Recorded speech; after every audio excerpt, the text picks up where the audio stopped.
Oke guys, ketemu lagi sama kita di obrolan penting nggak penting. Kita penting, ya penting lah. Tapi jangan nggak begitu penting. Tapi gimana lah, ya itulah. Ya penting nggak penting. Yang penting kita kumpul, penting kita ngobrol. Tapi obrolannya sebenarnya penting. Tapi walaupun dibungkus nggak penting, tapi tetap penting. Ya itulah.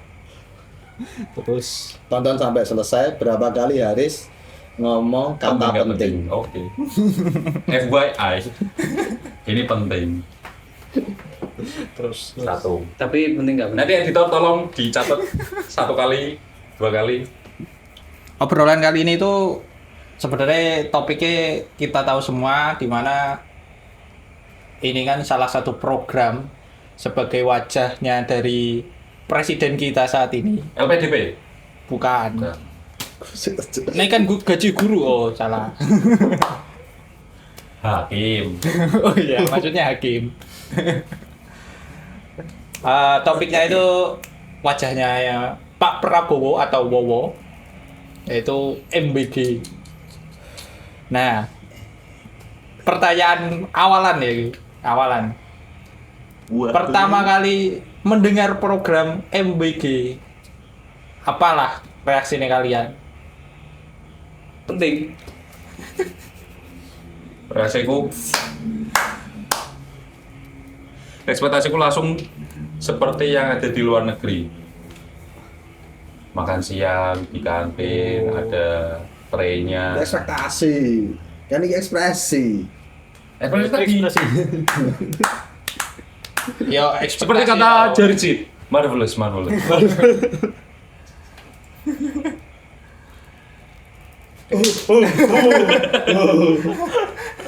Itu Ijan Mas.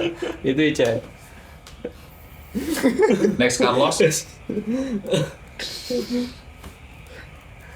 Oke, lanjut. Ayo. Yang jelas pertama kali lah. Penting nggak penting? Tetap kita obrolin. Ekspresi bos, bukan komen Ya. bos. Ya intinya reaksi lah, reaksi Reaksi. ekspresi atau Menganggap mungkin ya. anu lah. Datar sih. Datar ya nggak sing. Ya anggapanku ya penting nggak penting sih. Next. Pendapat yang lain. Aku ada pertanyaan nih. Nggak penting. Penting nggak pentingnya gimana gitu maksudnya ini? Masih Next ambigu. yang lain dulu ya. Oke. Mas Burhan, Aku kamu ngapain om? Ekspresiku ya ada Mana rembuji terus ini. program pemerintah yang dulu aja belum jalan, ini mau apa lagi? Lu kata siapa? program apa ki? Program yang mana ini? Mana ini? Jalannya nanti jalan. Burhanuddin Perumahan Patok. Weh, jongsing ya. Jongsing kesana. Baca. Ya pokoknya jelas banyak program yang udah setengah-setengah sampai nggak jadi. Udah. Jadi ekspresinya ya sama aja paling. Mungkin maksudnya program yang baru diusulkan jadi nggak jalan karena tidak disetujui MPR dan DPR. Sudah jalan. Ini kan saat ini kan memang sudah jalan, tapi kan dulu lah programnya kan dari dulu, dari malah ketika apa debat capres cawapres kan. Sorry ya. Halo Mas enggak? Ayo, Sebuah mimpi besar. Itu aja pertama kali beliau mengucapkan program MBG itu sebuah mimpi besar. Sangat mulia. Tanggapanku sementara untuk awalan. Kita lanjut nanti. Jadi kan sekarang MBG sudah berjalan berjalan. Nah, impresinya itu menurut kalian nih apakah tepat sasaran atau memang problematik dan lain sebagainya? Sebagian tepat sasaran, sebagian kurang tepat sasaran. Kenapa saya pakai bahasa kurang? Karena kalau tidak pasti nanti jadi masalah.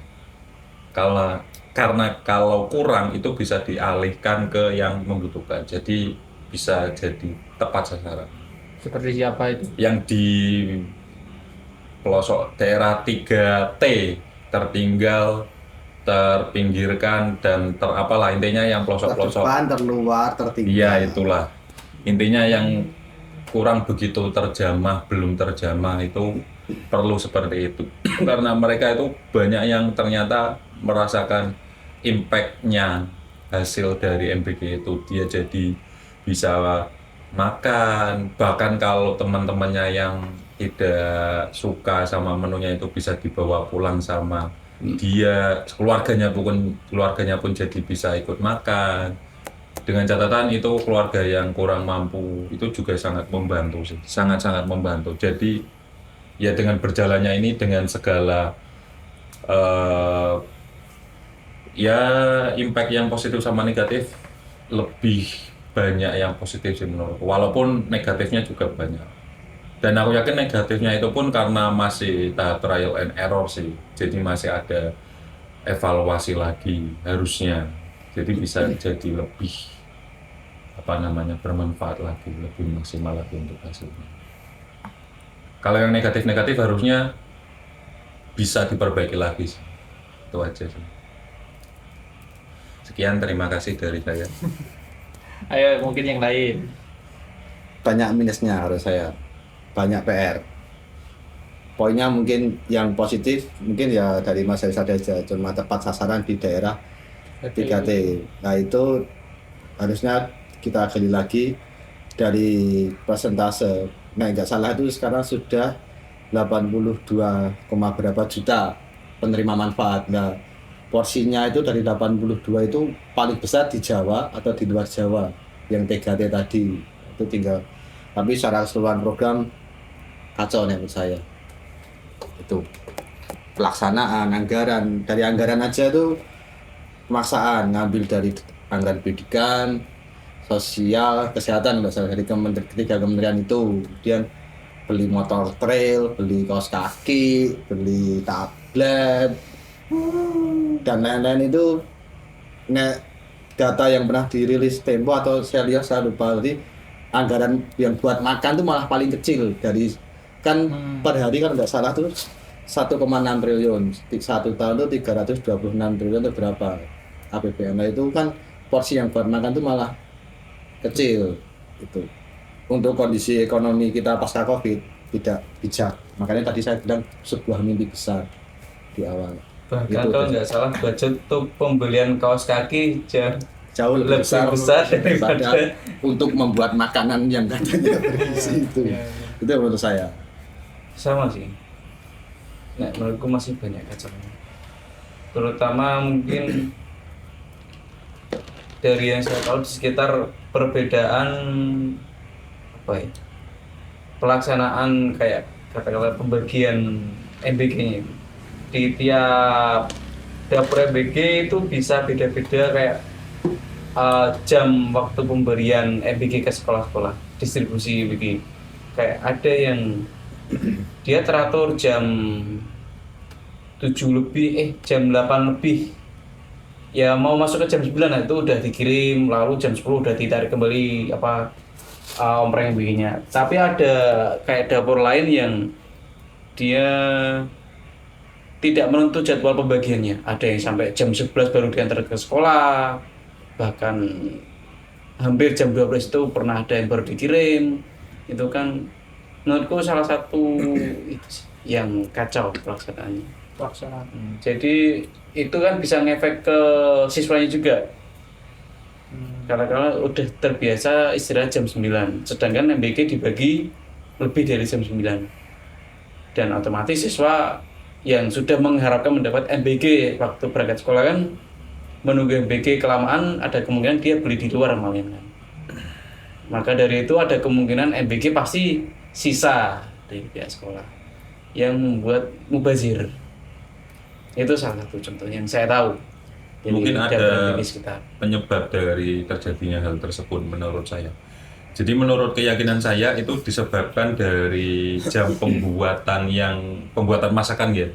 Saat proses dimasaknya itu dimulai jam berapa, itu saya kurang begitu tahu, tapi harusnya sebelum pagi, mungkin pagi dini hari. Nah, kadang satu dapur MBG itu dia mengcover beberapa sekolahan, kadang dengan jarak yang kadang tidak berdekatan. Jadi ada spare waktu yang dibutuhkan dari pengantar drivernya itu untuk menuju sekolah satu ke yang lainnya, begitu. Mungkin ada ada faktor lain juga seperti kalau di tempat kita sedang ada perbaikan jalan, jadi di jam-jam pagi tersebut jam berangkat kerja jadi ada kemacetan. Mungkin ada hal-hal seperti itu yang menyebabkan keterlambatan. Tapi- Cuman seharusnya hal tersebut bisa diantisipasi dengan cara yang lebih efisien lagi, mungkin seperti dengan jam masak yang lebih awal, jam pengantaran makanan yang lebih awal, menghindari rute-rute yang traffic jam atau mungkin yang menyebabkan tersalurnya makanan itu lebih lama itu. Tapi bukannya di tiap desa itu paling tidak ada 2 atau 3 dapur MBG. Itu masih wacana. Mm-mm. Setahu saya belum. Ini bukan maksud saya pro pemerintah atau benci Pro pemerintah. nggak apa-apa. Saya pro untuk kebaikan. Itu mungkin belum 100% terbangun. Mungkin sudah ada yang terbangun tapi belum 100% beroperasi. Mungkin sudah beroperasi tapi belum 100% maksimal. Jadi ada kemungkinan-kemungkinan. Tapi saya tidak membela kesalahan-kesalahan tersebut. Harusnya memang harus bisa dievaluasi dan sudah dievaluasi harusnya, dan harusnya sudah lebih baik karena itu sudah Berarti di berjalan tiap desa lumayan. belum tentu ada 2 sampai 3 dapur. Setahu saya belum. Kalau di tiap kecamatan sudah pasti ada dong. Pasti. Apakah jaraknya emang sejauh itu di tiap kecamatan sampai Kalau secara global mas, ngomongin Indonesia, enak mas. Berarti ini daerah Kalimantan, daerah Nah, itu luar Jawa itu iya. kecamatan ini mungkin paling bisa sampai sebenarnya 1-2 jam. kabupaten nek Jawa. Soalnya saya kan pernah ngalamin, jadi kecamatan itu secara luas di Kalimantan atau di Papua mungkin luasnya kayak kabupaten nek ning Jawa. Ya, untuk tadi kasus yang saya Itu di sini. paparkan tadi itu di Jawa Di Jawa. dan itu Mungkin jarak aksesnya, jalannya yang tidak bisa dilalui mobil box pengantar MBG itu, jadi harus muter lah atau apalah. Ya harusnya sudah paham lah drivernya karena sudah berjalan beberapa waktu kan.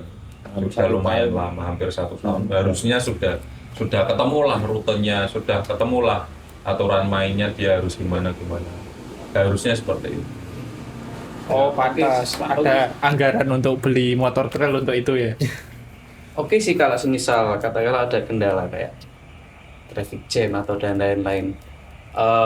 Akan tetapi dari kasus yang saya tahu tadi itu inkonsisten dalam waktu pemberian MBG. Jadi katakanlah di traffic yang normal itu kadang dia nganternya tuh jam 9, kadang jam 10. Itu kan terlepas dari adanya masalah traffic jam atau yang lain. Harusnya berarti- tidak seperti itu. Mm-mm. Iya, saya tidak Tolerir. Tolerir. tolerir gitu. Ya, ada. Tapi ya itu kembali lagi kalau saya kan kurang tahu keadaan dapur Iya. yang saya maksud Jadi tadi. tolong pihak BGN tolong transparansinya. Kalau saya bubarkan BGN.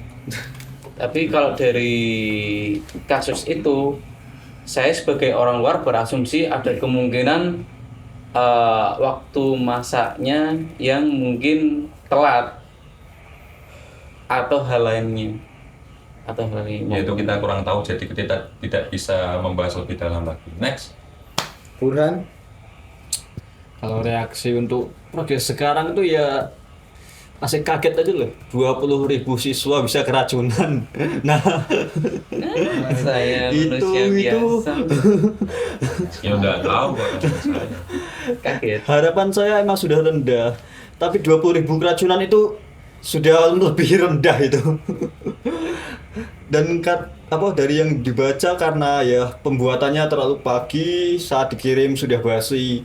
Nah, setelah setahun kemudian dari yang dibicarakan tadi sepertinya masih sama saja. Soalnya posisi dapur kan seharusnya sudah mulai efektif lah setelah setahun gini.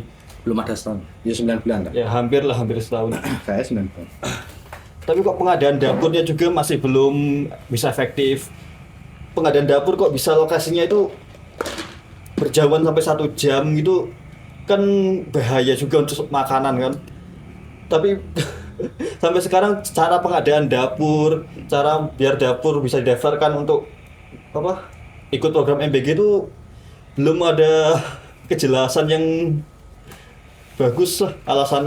Alasannya juga selalu gonta-ganti. Jadi reaksinya ya negatif, terutama keracunan itu wah udah lebih dari Kalau yang dari Negatif. kasus keracunan itu ya, disclaimer dulu saya bukan ahli nutrisionis. Menurutku ya, persentase makanan itu mengandung racun dari proses lamanya distribusi MBG itu menurutku rendah. Dari pengalaman saya, kalau saya bawa bekal dari rumah itu saya bawa ke tempat kerja, saya bungkus pernah dalam keadaan hangat, itu ya saya biarkan di tempat makannya itu selama 1 jam lebih, itu ya masih nggak apa-apa, tapi mempengaruhi tekstur makanan karena ada uapnya itu jadi berair. Tapi untuk racun, alhamdulillah saya sampai sekarang nggak keracunan. Nah itu nggak bisa mas. Ibu jenengan bikin paling 2-3 porsi. Kalau MBG Nah, ini 3.000 porsi di awal-awal. Ini gini, coba saya Nggak kasih apple to apple. Mas. biar agak global. Jadi di awal program ini muncul, kan ketika presiden terpilih dilantik, kemudian dia bentuk tim, sebenarnya kan program ini secara rasional, realistis tuh 2027 atau 2028 baru bisa running. Kemudian dipaksakan 2025, nggak salah pertama kali itu bulan Oktober atau November, aku lupa.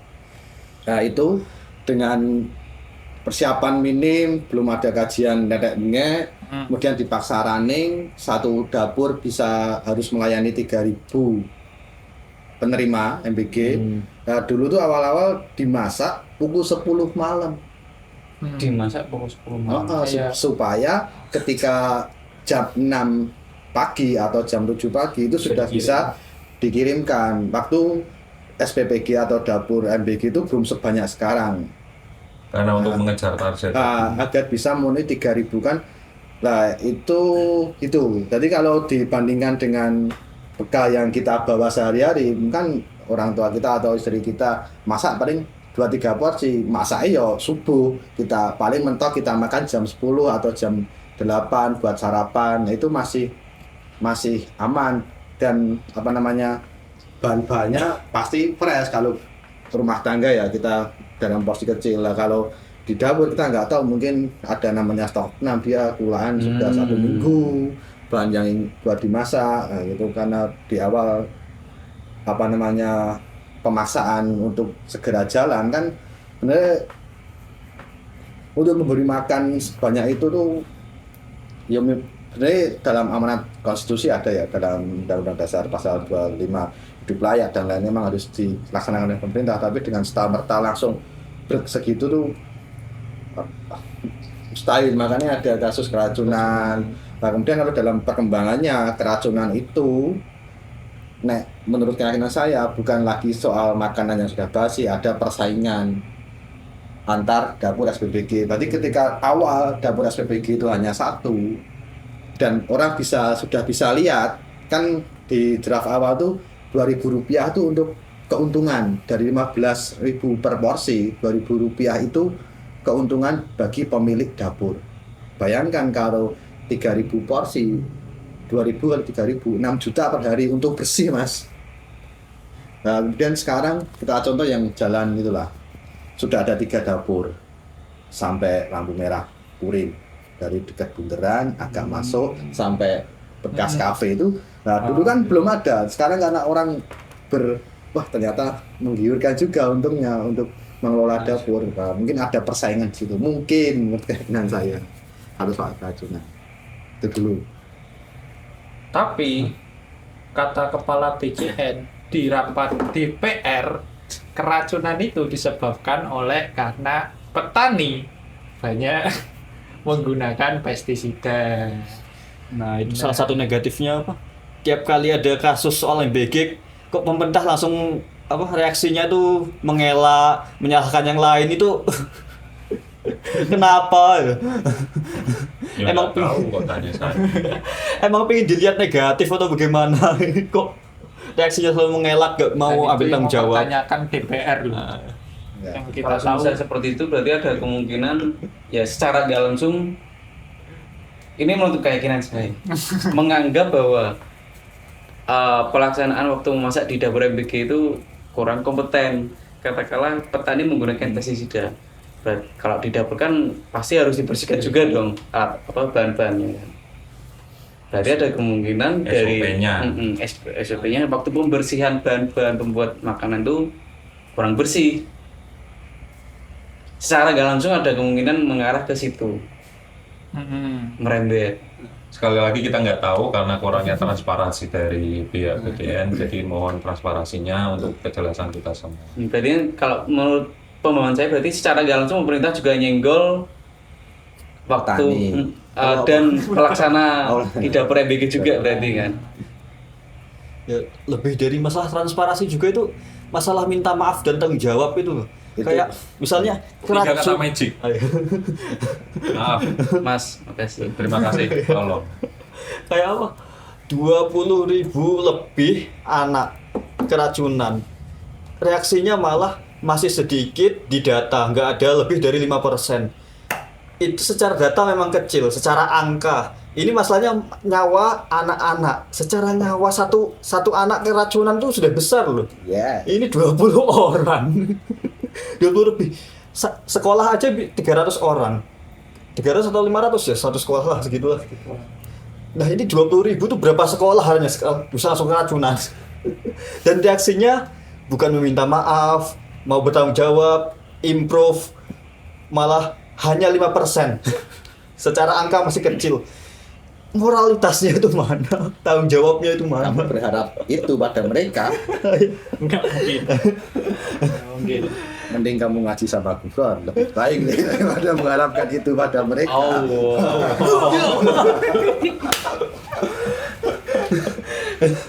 Dan apa? Prabowo dan pemerintah berharap MBG itu memberi apa positivitas pada masyarakat.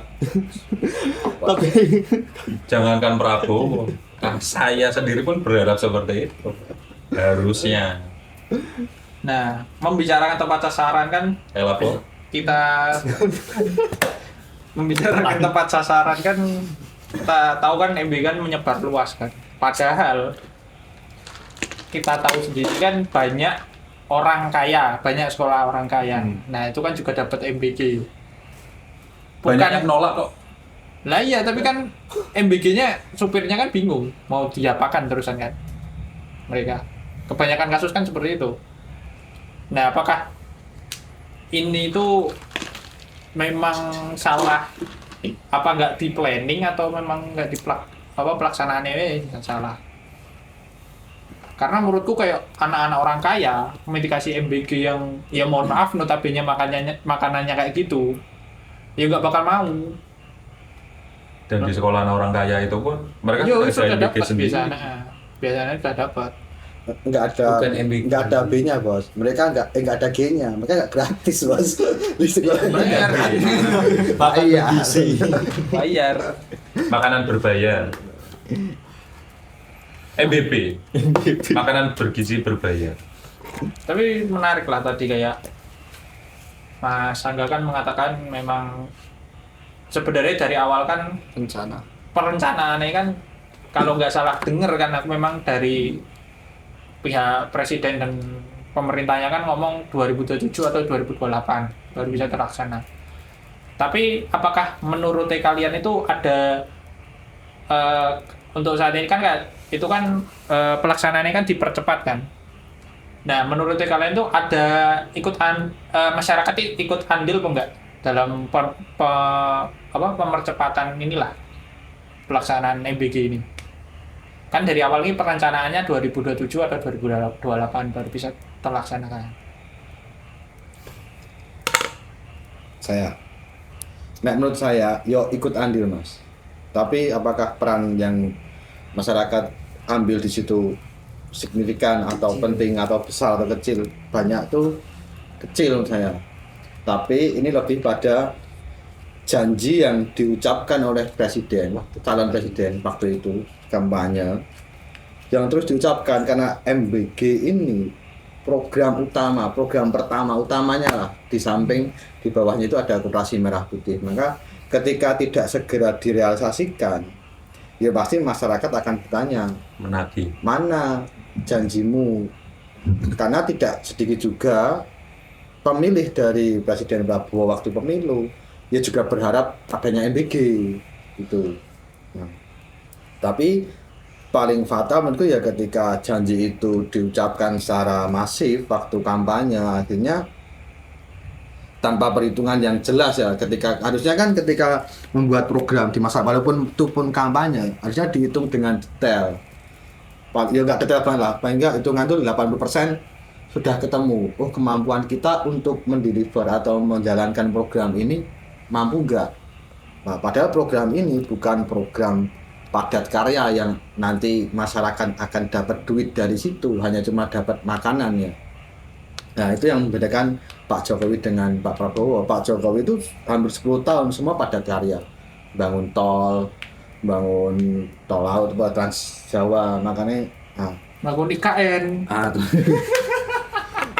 Itu masyarakat berandil, tapi kalau kita mau menyalahkan masyarakat terlibat dalam kekacauan yang ada sekarang, ya tidak bisa juga. Tidak bisa sepenuhnya disalahkan. Ya menurutku itu sih apa, langkah Pak Prabowo itu mempercepat programnya itu cuma biar masyarakatnya diam sesaat, nggak terlalu banyak menagih. Sensor. Nggak usah. Alah, Nggak banyak menagih. Oh, Alah, biar tutup mulut. Nyatanya dari sampai sekarang pun kita pun selalu berbicara mengkritik. Makanya saya terkait bilang kan itu. menutup mulut secara sementara buat masyarakat itu tidak terlalu banyak menagih kapan MBG-nya dimulai seperti itu.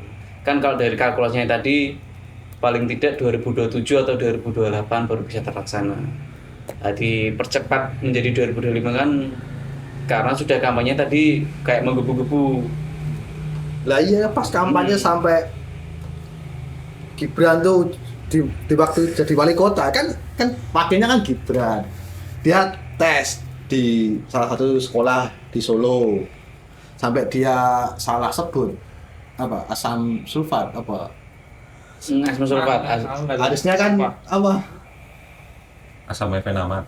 nggak tahu lah, dia sampai jadi meme kan, dia salah sebut itu kan. Wah, itu sampai itu supply chain-nya kacau mas. Menurutku UMBG ini perlu diberhentikan sih, dievaluasi total. Aku setuju. Nah, diberhentikan sih, kita dievaluasi total, direncanakan dari awal. Aku setuju. Kalau mau benar-benar ada ya, harusnya ya diberhentikan dulu, benar-benar dievaluasi sepenuhnya. Kalau perlu ya lembaganya juga itu dirombak juga. Karena yuk kita tahu sendiri, masa orang yang mengurusi gizi makanan itu kok kepala BK-nya ahli serangga, kan nggak masuk akal. Katanya Nggak statement nyambung. deh kayak serangga ya ini sungguh. Oh, ada gizinya. Tapi sama aku lali. Gunung Kidul. Orang Kumbeng. songko iki mah. Ada. Serangga itu memang ada Saking gizinya kan. banyak pembelaan. Tapi kan nggak cuma di serangga yang dibutuhkan sama manusia. Banyak manipulatif mas ketika menurutku loh. Pak Dadan laporan ke presiden beberapa tuh, 1 hari itu memotong berapa ekor sapi kan, 1 anak 1 ekor lele, 1 ekor mas bro. Masih baik dulu waktu saya jadi tentara cuma kepalanya aja itu kan. Banyak yang nggak tahu Pak Prabowo itu tahu fakta di lapangan atau gimana ya, nggak tahu saya juga. Oke, untuk ini agak melenceng ya. Kayak mungkin kasusnya yang kemarin ya, Kopdes itu yang di Nganjuk apa di mana itu. Sing harga gas LPG 16.000 itu. Apakah memang seterang-terangan itu kan? Ditipu oleh bawahannya. Nah, Kalau menurutku bukan sampai, kalau ini opini pribadi sih, asumsi pribadi. sebenarnya Prabowo bukan ditipu anak buahnya. Ada kemungkinan sudah kong kali kong. Menurutku nggak sampai tidak setahu itu Prabowo untuk mengetahui keadaan negaranya sendiri. Kayak percaya saja dengan harga gas 3 kg 16.000 itu kayaknya tidak mungkin Nah itu Prabowo bisa jadi. Bisa bisa jadi. jadi. Ini ya balik lagi ya lu. Beda nih Pak Jokowi dengan Pak Prabowo. Pak Prabowo itu bapaknya pegawai ekonom. Berarti kemudian mertuanya mantan. Dia tuh orang kaya. Dari kecil orang kaya. Jadi dia untuk memotret kondisi masyarakat, tak kira dia faktual harga LPG 3 kilo ya arti ya. Faktual asli nih piro tak kira ya arti. Makanya nek diomongin 16.000 ya percaya wae. Iya. Soalnya di beberapa daerah memang ada yang agennya menjual itu 18.000. Engko ada. Bahkan gas LPG di sini sama di Malang, itu murah di Malang. Jauh. Nah soal tidak tahu aku mungkin Pak Prabowo ya bang ngerti. Tak kira ada beberapa mungkin nggak mungkin. Tak kira bahkan gas 20 kilo yang pink dia ya ngerti regane piro. Soalnya gas melon. Oke, ini sudah melenceng. Oh, kembali ke MBG.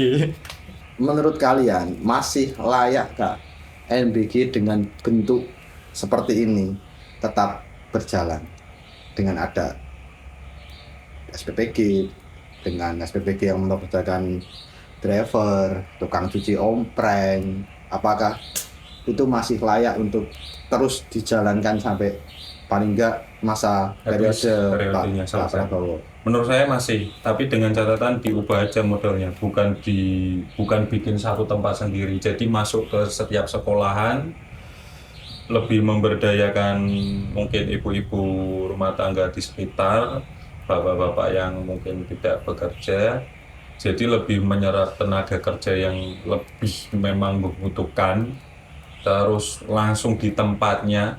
Jadi nanti sekolahan pun dapat dana lagi untuk ya memperbaiki sekolahnya, bangun kantin yang lebih proper. Jadi bahkan bisa kalau dalam satu sekolahan ada 2 kali istirahat, bisa buat 2 kali istirahat makanan itu. Bisa masak lagi buat 2 kali.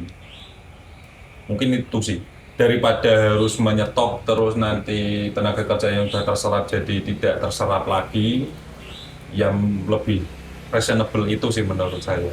Tapi kalau nggak di stop, anggaran kita sendiri sekarang itu kan memang bisa dikatakan kan sekarang itu kita di masa di mana itu ekonominya kan harus efisiensi atau untuk survive lah. Efisiensi itu untuk MBG. Nah, tapi nyatanya MBG tetap berjalan dengan dana yang dimana seharinya aja kita tahu 1, sekian triliun. Dan kemarin kan berita terbarunya, setauku dananya itu setahun ini dikurangi. Ya karena akhirnya kan banyak laporan, banyak kritikan, ternyata banyak tidak tepat sasaran atau gimana.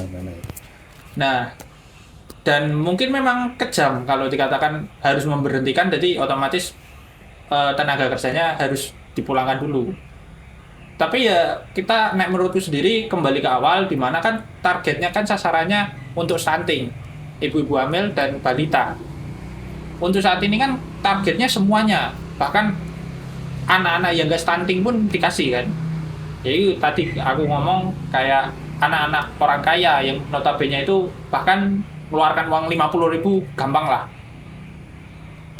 Jadi ya memang menurutku pribadi ya harus diberhentikan, dirombak, walaupun nanti tenaga kerjanya akan semakin sedikit, tapi setidaknya tepat sasaran dulu. Tambahan lagi mungkin yang perlu diperhatikan efeknya dari MBG yang tadi banyak yang keracunan. Itu kan juga buat korban kan harus keluar uang juga karena keracunan MBG. Terus ya itu sih dialokasikan ke bentuk yang lain. Misalkan tenaga kerja yang sudah terserap untuk bekerja di dapur MBG itu ya tetap dipekerjakan aja, disebar aja di sekolahan-sekolahan, tambahin lagi. Gitu aja. Berarti sih. kalau kayak gitu kan uang dari dana MBG-nya dikasih ke sekolah aja. ya ya monggo lah terserah mau bentuk seperti apa. Cuman yang jelas menurut saya lebih reasonable seperti itu. Jadi kita benar-benar kayak yang di luar negeri, ada kantinnya, istirahat 2 kali ya makan 2 kali, di kantinnya ada dapurnya, semuanya steril, terpisah. Kayak di Jepang. Ya seperti itulah. Ya menurut gua lebih bijak gitu sih. Daripada harus menyetop, karena kalau menyetop berarti harus ada rapat lagi lah, pembahasan lagi lah, nanti dana sekian ini sisanya harus dikemanakan, harus dibuat apa, nanti yang sudah terserap dananya itu pelaporannya gimana, nanti yang sudah terbangun nanti gimana, kan ada kontrak, ada MOU, ada hubungan-hubungan dengan banyak pihak yang terputus, gitu loh, malah jadi menimbulkan lebih banyak konflik. Jadi lebih bijak seperti itu. Tapi dalam bentuk walaupun sorry kepotong, sekarang pun masih berjalan nih ya, konfliknya juga banyak. at least menurut saya konfliknya akan jauh lebih berkurang Kalau dalam bentuk yaitu masuk ke sekolah masing-masing, kantin masing-masing, seperti itu. Terus pertanyaannya lah, nanti gedung atau tempat yang sudah dikontrak atau sudah jadi dapur gimana? Oke, ya, mungkin menurut saya yang di sekolah berarti fokusnya ke anak-anak sekolah.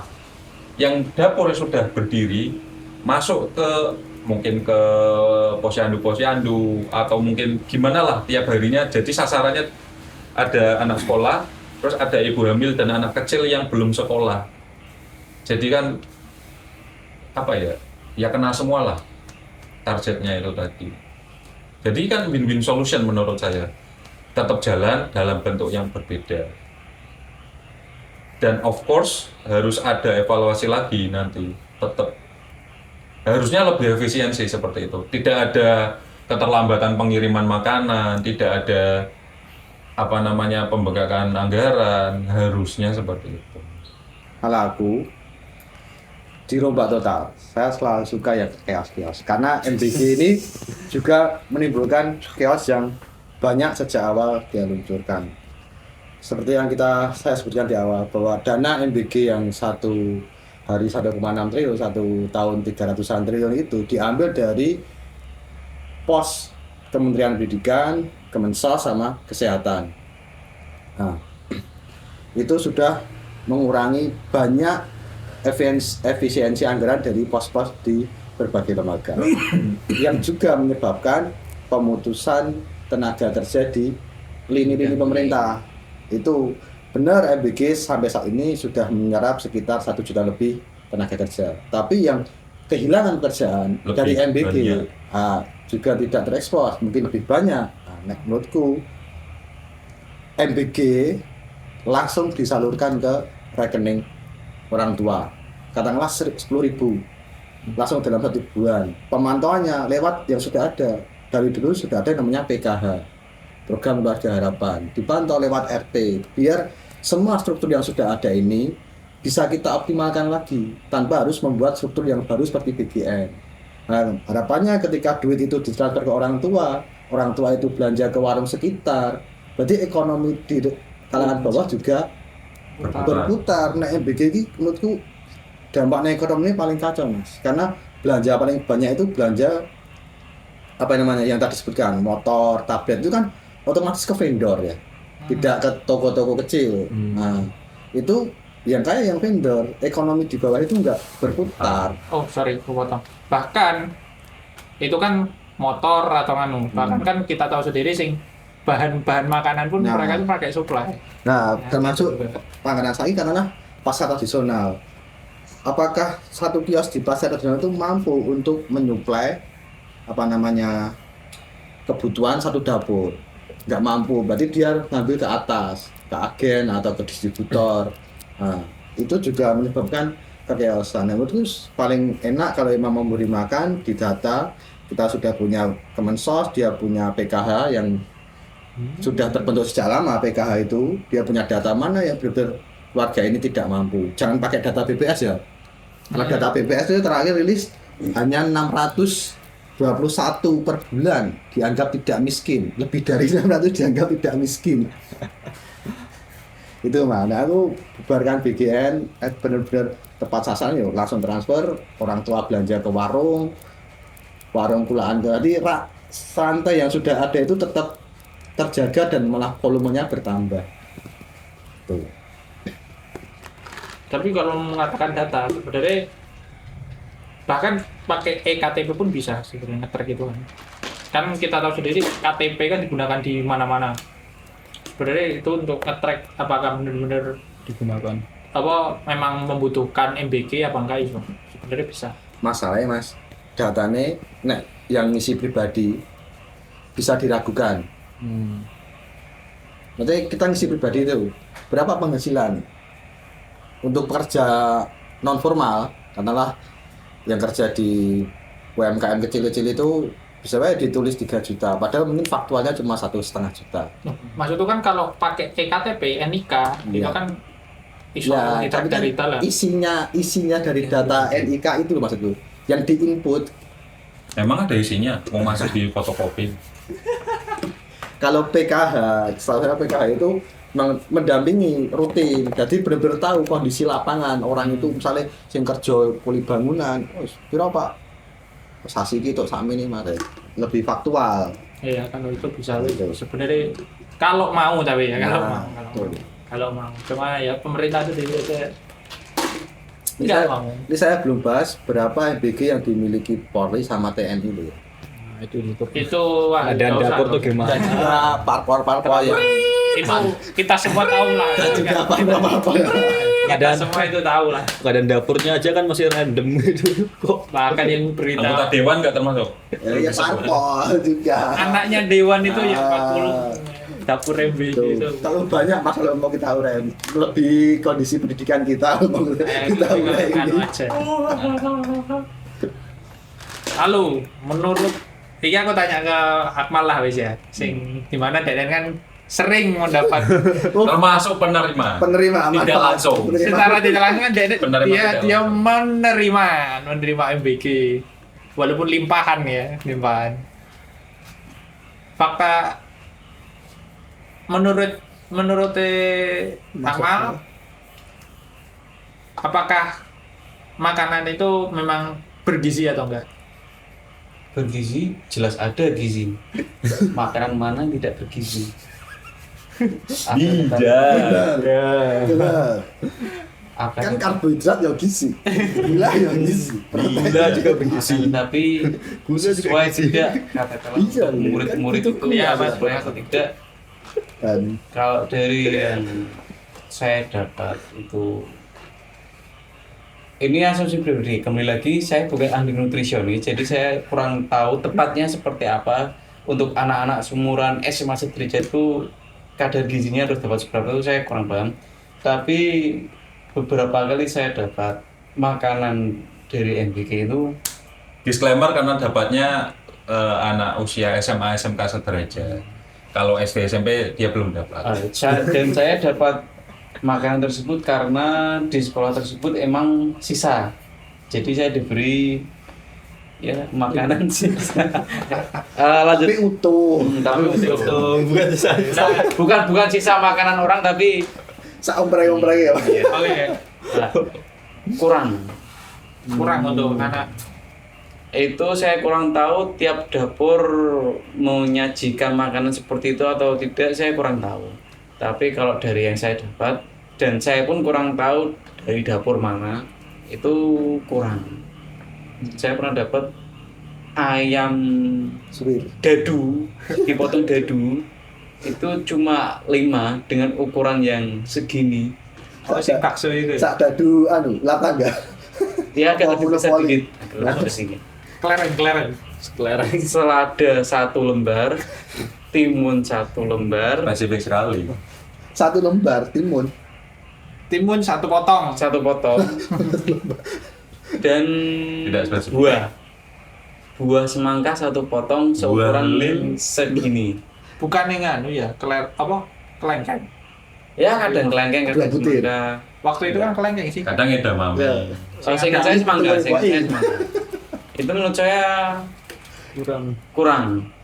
Kalau menilai kurang seimbang.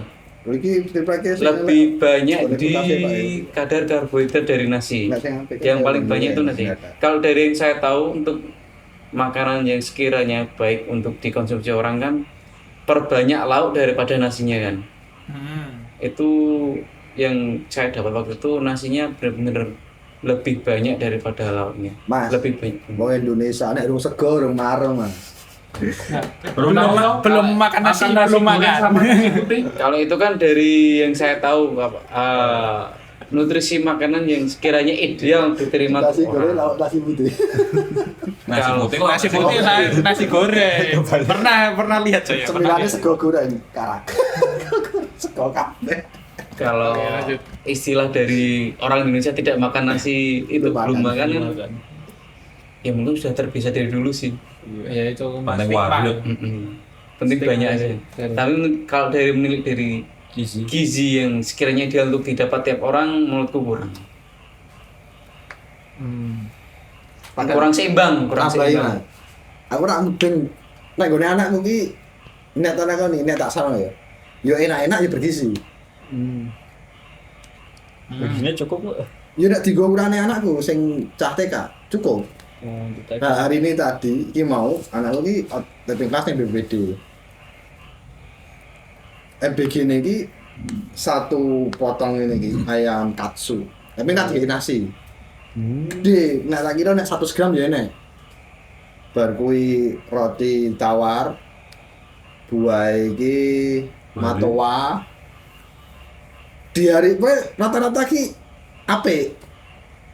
Nek untuk anak TK Tapi bukannya katsui nggak sehat ya? kan ayam. Tapi kan fast food. Yo enggak tau.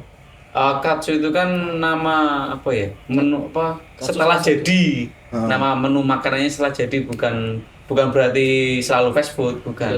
Bukan berarti selalu junk food. Yang enggak sehat itu Kan proses kalau ultra proses itu termasuk. Ora Itu tenan. nugget dulu asal. itu nakir. Ya Yang bikin enggak. enggak sehat itu kalau Lah kayak- bikin terus disimpan di freezer 1 minggu 2 minggu baru dimakan. Ya walaupun kekuatannya mungkin bisa sampai selama itu, tapi kan kadar gizinya harusnya berkurang. Katsu yang saya tahu kan kalau ada orang yang bikin katsu kan ayam dibumbuin terus dikasih tepung terus digoreng. Ya, seperti kayak halnya fried chicken. kayak ayam goreng biasa tapi cuma ada tepung rotinya kan. Nah, tapi kan katakan fried chicken kan orang-orang mengatakan kan nggak sehat karena ultra proses. Mungkin kan harus kayak McD, ayam McD. dilihat dulu ayamnya itu dia ayam kalau yang saya tahu ayam sayur atau ayam apa gitu kan. Kalau Tapi mungkin yo- ayam sayur kan mungkin tapi nutrisinya Kalau Sebenarnya kalau ayam ngomong kampung rugi Mas. Ini kayak gini bangkrut Mas. Sebenarnya kalau ngomongin ultra processed food UPF itu lebih mengarah ke kayak burgernya, terus minuman bersodanya. Sebenarnya itunya. Kalau ayamnya, kentangnya itu bukan ultra processed food sih, menurut saya. Nah, tapi mungkin di anu ya minyaknya menyerap minyak banyak mungkin. Karena Orang emang nek aku ki tau ngrungokke dokter kita ngomong soal ini ngali. Jadi proses itu sangat apa ya? Lali. Sing jelas nek contohnya ya nugget-nuggetan kuwi, nek usah iya, nah, itu sosis. tahu lah memang sosis. Emang nugget. olahan dalam dadi bentuk lain nek katsu ki bojoku ya tau enggak ya wis ayam tuku ayam potong, dibumbui, dimarinasi, bar ki dikei tepung karo apa sing rada kaya crunchy. Tepung panir. Ah, tepung panir. Atau tepung roti. Bar ki digoreng wis. Ya memang prosesnya cepat, fast food, tapi bukan yang Aneh UPF. ngono, aneh ngono ya tempe mendoan ya iso Nah, itu makanya. Memang Fast- benar tempe mendung kan sehat. Iya makanya. Mate UPM ada definisi dari ngono. Harusnya istilahnya beda antara fast food sama UPF. Gitu loh. Fast food ya memang makanan-makanan yang real food, tapi proses pemasakannya itu cepat gitu loh. Makanya ya tergolong bisa dikatakan fast food. Lah kalau di luar negeri itu dikatakan fast food, itu memang karena dia pertama udah ready tinggal goreng, terus ada drive-thru juga, ya jadi fast food. Tapi jatuhnya ke junk food karena ya itu ada menu-menu yang kayak burger, terus Iya, soda-sodana. MBK juga ada burger. Iya, ayo. MBK ada burger. Ayo. Ya harusnya enggak ya boleh lah buat selingan tapi jangan terus-terusan burger lah.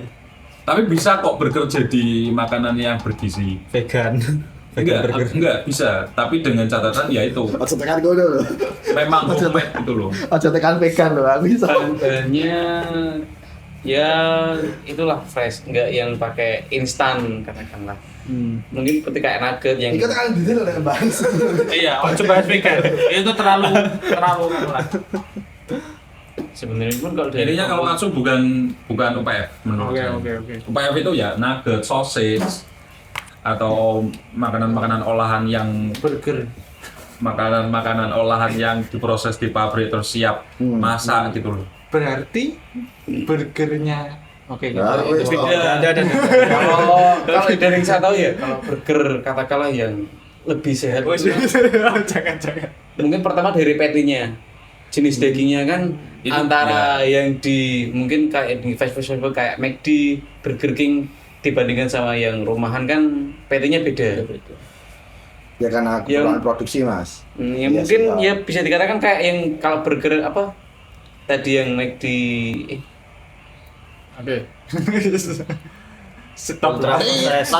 Lanjut ya, ini terlalu jauh. Maaf karena ini obrolan penting nggak penting jadi ya seperti ini. di sana gunung, di sini gunung, di tengah. Oke, gini. Nah, pertanyaanku terakhir ya, penutupan. Ini pertanyaan untuk penutupan di mana MBG berguna atau tidak? Menurut saya berguna kalau tepat sasaran, bentuknya sesuai, alokasi dananya sesuai, real data, transparansi, dan tidak menyebabkan kerugian kayak pemotongan anggaran di pihak-pihak lain. Yang jelas lebih banyak manfaatnya daripada mudaratnya, berguna. Tapi saya tidak mentolerir lah. Mentolerir. Mentolerir. Lerir. Mentolerir. Mentolerir. Hal-hal yang sekarang jadi konflik itu saya tidak suka itu. Berguna tapi dengan catatan itu tadi. Untuk sekarang pun saya sebenarnya pernah menemukan kasus yang memperlihatkan bahwa MBG itu berguna. Dirinya sendiri. Kamu mau tahu? Apa tuh? Jadi ada anak yang pernah mau bolos. Waktu dia mau bolos, dia lihat mobil MBG. Dia tidak jadi membolos karena ada MBG. Bukan tidak jadi, cuma menunda. Oh iya, menunda. Menunda. But at least waktu yang siswa tersebut habiskan di sekolah itu lebih lama karena ada mobil MBG. Positif sekali. Itu berguna. Makan dulu terus lanjut bolos. Cuma menunda setengah jam. Yang penting makan dulu dapat. Terima kasih Pak. Ya at least itu berguna.